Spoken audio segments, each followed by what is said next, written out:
السلام علیکم۔ Past to present میں خوش آمدید۔ یہ چینل عالمی تاریخ، تاریخی واقعات اور اہم کتابوں کے تجزیے کے لیے وقف ہے۔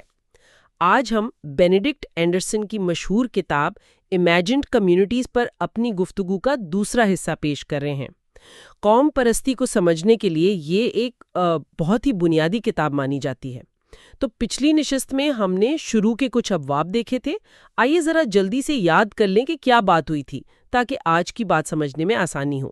آپ کو یاد ہوگا ہم نے دیکھا تھا کہ اینڈرسن قوم کو ایک تصوراتی سیاسی برادری کہتے ہیں۔ جی بالکل، یعنی ایک ایسا گروہ جو ایک دوسرے کو جانتا تو نہیں مگر اپنے ذہن میں ایک سانجھا پن، ایک برادری کا احساس رکھتا ہے، اور یہ برادری خود کو محدود سمجھتی ہے، یعنی اس کی سرحدیں ہیں، اور خود مختار یعنی اپنا حق حکمرانی رکھتی ہے۔ صحیح، اور ہم نے ان تضادات یا پیراڈاکسز پر بھی بات کی تھی جو قوم پرستی میں پائے جاتے ہیں، جیسے مورخین اسے جدید مانتے ہیں، قوم پرست قدیم سمجھتے ہیں۔ ہاں، اور یہ کہ قومیت کا تصور تو دنیا بھر میں ہے، لیکن ہر قوم منفرد بھی ہے، اور یہ بھی کہ سیاسی طور پر یہ بہت طاقتور ہے مگر فلسفیانہ طور پر اس کی بنیادیں اتنی واضح نہیں۔ پھر ہم ثقافتی جڑوں تک گئے تھے۔ اینڈرسن کا کہنا تھا کہ قوم کا خیال تبھی پنپ سکا جب پرانے تصورات کمزور پڑے، یعنی یہ خیال کہ سچائی صرف مقدس زبانوں میں ہے یا معاشرہ خدائی بادشاہوں کے گرد ہی منظم ہو سکتا ہے۔ اور وقت کا وہ تصور بھی کہ کائنات اور تاریخ ایک ہی چیز ہے، ان کے کمزور ہونے سے جو خلا پیدا ہوا، قوم پرستی نے اسے پر کیا۔ پھر ہم نے پرنٹ کیپٹلزم دیکھا۔ ہاں، کہ کیسے چھاپے خانے اور کتابوں، اخباروں نے زبان کو ایک معیار دیا، لوگوں کو جوڑا اور قومی شعور پیدا کیا۔ جی، اس کے بعد امریکہ کے کریول پہلکار، یعنی وہاں پیدا ہونے والے یورپی نسل کے لوگ جنہوں نے پہلی قوم پرست تحریکیں چلائیں، اور ان کی بنیاد نو آبادیاتی نظام کے اندر ان کے اپنے تجربات تھے، خاص طور پر ترقی کی راہ میں رکاوٹیں اور اخبارات کا کردار۔ بالکل۔ اور آخر میں ہم نے 19ویں صدی کی یورپی قوم پرستی دیکھی، پرانی زبانیں، نئے ماڈل۔ یہاں زبان کی اہمیت بہت بڑھ گئی، لغت بنی، گرامر لکھی گئی، لوک کہانیاں جمع ہوئیں۔ اور یہ تحریکیں پہلے سے موجود امریکی اور فرانسیسی ماڈلز کو یوں کہیں کہ کاپی کر سکتی تھی۔ جی، ان سے سیکھ سکتی تھی۔ چلیں، یہ تو ہو گیا پچھلی گفتگو کا ایک مختصر سا خلاصہ۔ اب آگے بڑھتے ہیں۔ 19ویں صدی آ رہی ہے اور مقبول قوم پرستی جو عوام اور زبان پر مبنی ہے، وہ پرانی سلطنتوں کے لیے ایک چیلنج بن گئی ہے۔ تو اینڈرسن باب 6 میں بتاتے ہیں کہ حکمران طبقوں نے اس کا جواب کیسے دیا۔ وہ اسے سرکاری قوم پرستی اور سامراجیت کہتے ہیں۔ تو یہ سرکاری قوم پرستی کیا تھی؟ دیکھیں، یہ بنیادی طور پر ایک آپ کہہ سکتے ہیں دفاعی قدم تھا۔ جو یورپ کے بڑے شاہی خاندان تھے نا، روس کے رومانوف، آسٹریا ہنگری کے ہیبسبرگ یا برطانیہ کے ہینوورین، یہ سب کثیر القومی سلطنتوں پر حکومت کرتے تھے۔ جی، یعنی ان کی سلطنت میں بہت سی قومیں اور زبانیں تھیں۔ بالکل، تو ان کی حکومت کی بنیاد قومیت نہیں تھی، وہ تو بادشاہ سے وفاداری پر قائم تھی۔ اب جب یہ مقبول عوامی قوم پرستی اٹھی تو انہیں ظاہر خطرہ محسوس ہوا، انہیں لگا کہ ان کی سلطنتیں ٹوٹ جائیں گی۔ اچھا، تو انہوں نے کیا کیا؟ اس مقبول قوم پرستی کو دبایا؟ دبانے کی کوشش تو ہوئی، لیکن ساتھ ہی ایک اور کام کیا۔ انہوں نے قوم پرستی کے جو نعرے تھے، جو طریقے تھے، انہیں خود ہی اپنا لیا، مگر اپنے مقصد کے لیے۔ اوہ اچھا۔ یہی تھی سرکاری قوم پرستی۔ یہ اوپر سے یعنی حکومت کی طرف سے نافذ کی گئی۔ مقصد یہ تھا کہ قوم کے خیال کو بادشاہت اور سلطنت کے ساتھ جوڑ دیا جائے۔ یوں سمجھیں کہ جیسے قوم کی ایک تنگ سی کھال کو کھینچ کر پوری سلطنت کے بڑے جسم پر چڑھانے کی کوشش کی جا رہی ہو۔ یعنی مقبول قوم پرستی کی نقل، مگر اپنے فائدے کے لیے۔ جی بالکل، نقل تھی مگر اکثر قدامت پسندانہ انداز میں اور طاقت کے زور پر۔ یہ تو بڑی دلچسپ بات ہے۔ اس کی کچھ مثالیں دیں گے کہ یہ عملی طور پر کیسی کی؟ جی ہاں، سب سے واضح مثال تو روس کی ہے۔ زار الیگزینڈر تھرڈ اور نکولس دوئم، انہوں نے روسیفیکیشن کی پالیسی چلائی، یعنی پوری سلطنت پر روسی زبان، روسی ثقافت، آرتھوڈکس مذہب مسلط کرنے کی کوشش کی، تاکہ سب روسی بن جائیں۔ ہاں، تاکہ پوری سلطنت ایک روسی قوم لگے جو زار کی وفادار ہو۔ اس سے روسی قوم پرست تو خوش ہوئے، انہیں فائدے بھی ملے، مگر دوسری قومیتوں جیسے پولش، فنش، یوکرینی، ان میں شدید رد عمل ہوا۔ اور برطانیہ کا کیا معاملہ تھا؟ وہ تو ایک قومی ریاست تھی پہلے سے ہی۔ برطانیہ کا معاملہ تھوڑا الگ ہے۔ وہ قومی ریاست تو تھی، لیکن اس کی ایک بہت بڑی سلطنت تھی۔ تو 19ویں صدی کے آخر میں انہوں نے بھی اپنی سلطنت کو ایک قومی پروجیکٹ کے طور پر پیش کرنا شروع کیا۔ اچھا۔ جی، ملکہ وکٹوریہ کو 1876 میں ایمپریس آف انڈیا کا خطاب دینا، یہ اسی کی ایک مثال تھی۔ یہ برطانوی قوم اور سلطنت کو جوڑنے کی کوشش تھی، مگر روسی سلطنت سے فرق یہ تھا کہ برطانوی سلطنت زیادہ پھیلی ہوئی تھی اور اس میں نسل پرستی کا عنصر بہت زیادہ تھا۔ نسل پرستی؟ وہ کیسے؟ یعنی یہ خیال کہ انگریز حاکم ہیں اور ہندوستانی محکوم، چاہے وہ انگریزی تعلیم یافتہ ہی کیوں نہ ہوں، انہیں انتظامیہ میں اعلیٰ ترین عہدے نہیں ملتے تھے، انہیں برطانیہ آنے سے روکا جاتا تھا۔ اینڈرسن کہتے ہیں یہ وہی رکاوٹیں تھیں جو امریکی کریولز کو پیش آئی تھیں۔ اچھا، تو اس نے بھی پھر آگے چل کر نو آبادیاتی قوم پرستی کو ہوا دی ہوگی۔ بالکل، تو برطانوی سرکاری قوم پرستی نے نسل کی بنیاد پر ایک لکیر کھینچ دی تھی۔ تو سامراجیت اور سرکاری قوم پرستی ساتھ ساتھ چل رہے تھے؟ ایشیا میں بھی ایسا ہوا؟ یقیناً، جاپان کی مثال نے میجی دور میں جب جاپان کو مغرب سے خطرہ ہوا تو انہوں نے تیزی سے خود کو بدلا، اور اس تبدیلی کا ایک بڑا حصہ سرکاری قوم پرستی تھا۔ انہوں نے کیا کیا؟ ریاست کو مضبوط کیا، لازمی تعلیم، فوجی بھرتی، سامورائی ختم کیے، اور شہنشاہ کو قوم کی علامت بنا دیا، اور انہوں نے جرمنی کے ماڈل کو سامنے رکھا۔ پھر بڑی قوم بننے کے چکر میں انہوں نے بھی توسیع پسندی کی، کوریا، تائیوان پر قبضہ کیا، اور وہاں جاپانی فیکیشن یعنی جاپانی آنے کی پالیسی چلائی۔ یعنی دوسروں پر اپنی زبان اور ثقافت مسلط کی؟ جی بالکل، روس کی طرح۔ اور سیام یعنی تھائی لینڈ جو کبھی کالونی نہیں بنا؟ وہاں بھی ایسا ہوا۔ شاہ چولالونکورن نے ریاست کو جدید بنایا تاکہ وہ مغربی طاقتوں سے بچ سکے۔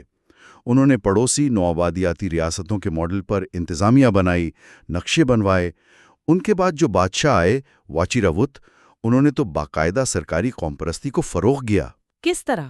تھائنس کا تصور، بدھ مت کو ریاستی حیثیت اور قوم مذہب بادشاہ کا نعرہ، یہ کچھ حد تک ملک میں چینی اقلیت کے معاشی اثر کا رد عمل بھی تھا۔ ایک مثال ہنگری کی بھی تھی شاید۔ جی، ہنگری جو آسٹریا ہنگری کا حصہ تھا۔ 1867 کے بعد جب انہیں کچھ خود مختاری ملی تو وہاں کے مغیار حکمران طبقے نے اپنی طاقت بڑھانے کے لیے سرکاری قوم پرستی کا استعمال کیا۔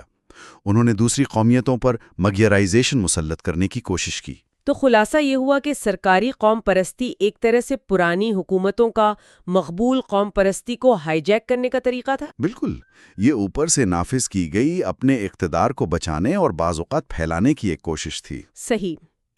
اب اگر یہ 19ویں صدی کی کہانی تھی تو 20ویں صدی میں ایک نئی لہر آئی۔ اینڈرسن اسے باب 7 میں آخری لہر کہتے ہیں۔ یہ ایشیا اور افریقہ کی نوآبادیاتی قوم پرستی تھی۔ یہ پچھلی تحریکوں سے کیسے مختلف تھیں؟ ان میں کئی اہم باتیں تھیں۔ ایک تو یہ کہ ان کے سامنے قوم پرستی کے کئی ماڈل پہلے سے موجود تھے، امریکی، فرانسیسی، یورپی۔ انہیں بالکل شروع سے نہیں سوچنا پڑا۔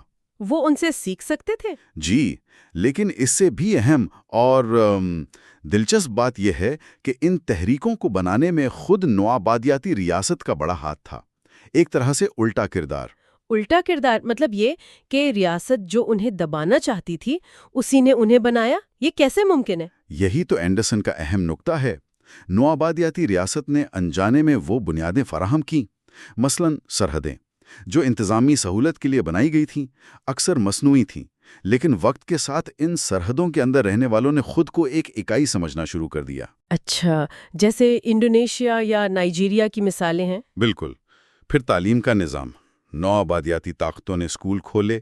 ان اسکولوں میں مختلف علاقوں، زبانوں، قبیلوں کے نوجوان پہلی بار اکٹھے ہوئے۔ اوہ، تو وہاں ان میں ایک مشترکہ شناخت بنی؟ جی ہاں، ایک ہی نصاب، ایک ہی نوآبادیاتی زبان، ایک ہی طرح کے تجربات۔ اینڈرسن اسے ایک نیا سفر کہتے ہیں۔ پہلے لوگ مکہ یا بنارس جاتے تھے، اب یہ نوجوان کلکتہ یا ڈکار یا بٹاویا جاتے تھے، وہاں ملتے تھے اور ایک نیا قومی شعور پیدا ہوتا تھا۔ اور ستم ظریفی یہ کہ وہاں انہیں اپنے ہی حاکموں کی قومی تاریخ پڑھائی جاتی تھی؟ بالکل۔ فرانسیسی انقلاب، برطانوی جمہوریت، اس سے انہیں قوم، آزادی، حقوق، ان سب کے خیالات ملے۔ یہی چیز انتظامیہ میں بھی ہوئی۔ مقامی اہلکار ایک ساتھ کام کرتے تھے، ایک جیسے مسائل کا سامنا کرتے تھے۔ تو یہ سب مل کر ایک تصوراتی برادری بنا رہا تھا نوآبادی سرحدوں کے اندر؟ جی بالکل۔ ان تحریکوں میں زبان کا کیا کردار تھا؟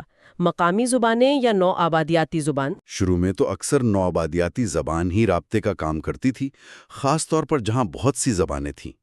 لیڈرشپ اکثر دو لسانی ہوتی تھی، مگر پھر آہستہ آہستہ قومی زبانیں بنیں، جیسے انڈونیشیا میں بازار ملائی سے باسا انڈونیشیا بنی، جسے قوم پرستوں نے اپنا لیا۔ جی اسی طرح ویتنام میں فرانسیسیوں نے رومن رسم الخط کوک نگو کو فروغ دیا، جو بعد میں ویتنامی قوم پرستوں کے کام آیا۔ انڈونیشیا اور ہند چین کی مثالوں میں کوئی خاص فرق تھا؟ ہاں، انڈونیشیا بہت متنوع تھا، لیکن ڈچ سرحدوں نے اسے جوڑ دیا۔ بھاشا انڈونیشیا کسی ایک بڑے گروپ کی زبان نہیں تھی، اس لیے سب نے قبول کر لیا۔ اور ہند چین میں؟ وہاں ویتنامی غالب تھے، فرانسیسی پالیسیوں نے بھی انہیں فائدہ پہنچایا۔ اس سے کمبوڈیا اور لاؤس میں رد عمل ہوا اور الگ قوم پرستی پیدا ہوئی۔ تو وہاں نوآبادیاتی پالیسیوں نے تقسیم کو بڑھاوا دیا۔ اور ان تحریکوں کے لیڈر کون تھے؟ اکثر یہ تعلیم یافتہ نوجوان تھے، وہ پہلی نسل جس نے مغربی تعلیم پائی تھی۔ وہ اپنے والدین سے، عوام سے، سوچ میں، لباس میں، زبان میں بہت مختلف تھے۔ اچھا، جی ان کی تنظیموں کے نام بھی دیکھیں، ینگ مینز بدھسٹ ایسوسی ایشن، union of malai youth, Indonesia کا یوتھ اوتھ۔ تو آخری لہر کی قوم پرستی نوآبادیاتی ڈھانچوں کی پیداوار تھی، جس نے پرانے ماڈل سے سیکھا، اور اس کی قیادت ان دانشوروں نے کی جو خود اسی نظام سے نکلے تھے۔ بالکل، یہ نوآبادیاتی جدیدیت کا ایک غیر ارادی مگر بہت طاقتور نتیجہ تھا۔ واقعی یہ بہت گہرا تجزیہ ہے۔ چلیں اب آخری باب پر آتے ہیں آج کے لیے، باب 8، حب الوطنی اور نسل پرستی۔ یہ دو بڑے جذباتی الفاظ ہیں۔ اینڈرسن ان میں کیا فرق بتاتے ہیں؟ کیا نسل پرستی قوم پرستی سے ہی نکلتی ہے جیسا کہ عام طور پر سمجھا جاتا ہے؟ یہ بہت اہم سوال ہے، اور اینڈرسن یہاں ایک بہت آپ کہہ لیں واضح موقع لیتے ہیں۔ وہ کہتے ہیں نہیں، نسل پرستی قوم پرستی سے نہیں نکلتی، یہ دونوں الگ چیزیں ہیں، بلکہ ایک دوسرے کی ضد ہیں۔ ضد؟ کیسے؟ وہ کہتے ہیں کہ قوم پرستی جو ہے نا، وہ بنیادی طور پر محبت کا جذبہ ہے، اپنی قوم سے، اپنی سرزمین سے محبت، اس کے لیے قربانی کا جذبہ، یعنی حب الوطنی۔ اچھا، یہ آپ کو قومی شاعری میں، گانوں میں ملے گا۔ قومی ترانے دیکھیں، وہ مادر وطن کی بات کرتے ہیں، شہیدوں کو یاد کرتے ہیں، مگر شاذ و نادر ہی دوسروں کو مارنے کی بات کرتے ہیں۔ نفرت اس کا بنیادی عنصر نہیں ہے۔ یہ تو قوم پرستی کی بڑی مثبت تصویر ہے۔ وہ فلپائنی ہیرو ہوزے رزال کی مثال دیتے ہیں، جس نے اپنی آخری نظم اپنی پیاری مادر وطن کے لیے لکھی، وہ بھی ہسپانوی زبان میں، یعنی حاکموں کی زبان میں۔ اینڈرسن کہتے ہیں حب الوطنی کی زبان اکثر رشتوں کی ہوتی ہے، مادر وطن، واٹر لینڈ، گھر، ہائی مارٹ، تانا آئر۔ یہ رشتے فطری لگتے ہیں، جنہیں ہم چنتے نہیں، ان میں ایک بے لوسی ہوتی ہے۔ اور زبان کا کیا کردار ہے اس میں؟ زبان بہت اہم ہے۔ زبانیں ہمیں پرانی لگتی ہیں، ہمیں اپنے ماضی سے، اپنے بزرگوں سے جوڑتی ہیں، چاہے ہم انہیں نہ جانتے ہوں۔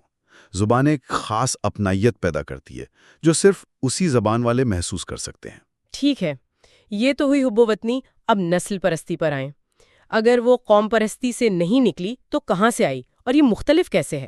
اینڈرسن کہتے ہیں کہ نسل پرستی کی جڑیں قوم پرستی میں نہیں، بلکہ طبقاتی نظریات میں ہیں، خاص طور پر پرانی اشرافیہ ایرسٹوکریسی، جو اپنے نیلے خون، اپنی اعلیٰ نسل پر فخر کرتی تھی اور عوام کو کمتر سمجھتی تھی۔ اچھا، نسل پرستی قومیت کے تصور کو ہی ختم کر دیتی ہے۔ وہ دشمن کو انسان نہیں بلکہ صرف اس کی جسمانی خصوصیات، رنگ، نسل، اس تک محدود کر دیتی ہے۔ ترچھی آنکھ والا، کالا، یہ کہہ کر اس کی انسانیت ہی چھین لیتی ہے۔ جبکہ قوم پرستی انسانوں کے اندر فرق کرتی ہے۔ بالکل، فرانسیسی، جرمن، چینی، یہ سب انسان ہیں، مگر نسل پرستی انسانوں کو ایک سیڑھی پر رکھتی ہے، ایک درجہ بندی میں، اور ملاوٹ سے ڈرتی ہے۔ اس کا خواب برابری نہیں بلکہ ہمیشہ کی اونچ نیچ ہے۔ تو یہ اشرافیہ کی سوچ سے آئی ہے؟ جی، جیسے کومتے دے گوبینو، جو نسل پرست مفکر تھا، وہ خود فرانسیسی اشرافیہ سے تھا۔ لیکن پھر نو آبادیاتی دور میں یہ اتنی عام کیوں ہوئی؟ وہاں تو قومی ریاستیں تھیں۔ ہاں، مگر سامراجیت نے نسل پرستی کو ایک نیا میدان دے دیا۔ نو آبادیات میں جا کر عام یورپی بھی مقامی لوگوں کے مقابلے میں صاحب بن گئے، اشرافیہ جیسا برتاؤ کرنے لگے۔ اچھا۔ وہاں سارے گورے، چاہے کسی بھی ملک کے ہوں، خود کو مقامیوں سے اعلیٰ سمجھتے تھے، بالکل جیسے یورپ میں اشرافیہ آپس میں جڑی تھی۔ تو نو آبادیاتی نظام نے نسل پرستی کو عالمی بنا دیا؟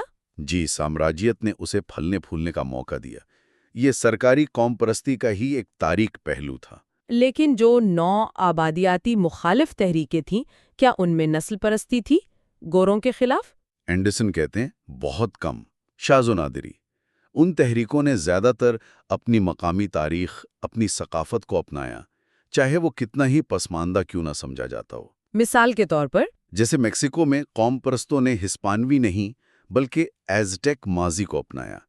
فلپینز میں ساکائی کی تحریک میں رکنیت نسل پر نہیں بلکہ قربانی کے عزم پر تھی۔ تو خلاصہ یہ کہ حب الوطنی محبت اور بھائی چارے کا نام ہے، جبکہ نسل پرستی طبقاتی غرور اور تفریق سے نکلی ہے۔ جی، اینڈرسن کے نزدیک یہ بنیادی فرق ہے۔